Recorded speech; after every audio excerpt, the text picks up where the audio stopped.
మీరు ఇచ్చే ఒక్క సబ్స్క్రైబ్, మీరు కొట్టే ఒక లైక్, మేము పడే కష్టానికి ఇచ్చే పెద్ద గౌరవం అనుకుంటాం. మీ సపోర్ట్ ఉంటేనే కదా మాలాంటి వాళ్ళు ఇంకొన్ని మంచి వంటలు చేయగలిగేది. ముందైతే ఒక ఎర్రగడ్డను తీసుకొని ఇట్లా పెద్ద ముక్కల్లాగా కోసి పెట్టుకోవాలి. అట్లాగే క్యాప్సికమ్ను కూడా చిన్న ముక్కల్లాగా కోసుకోవాలి.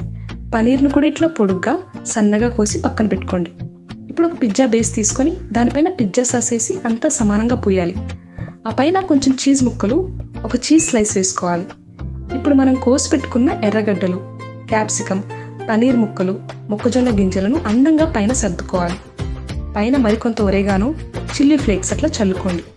ఇప్పుడు స్టవ్ మీద ప్యాన్ పెట్టి పిజ్జాను అందులో పెట్టి చీజ్ కరిగే వరకు మూత పెట్టి ఉడికించుకోవాలి.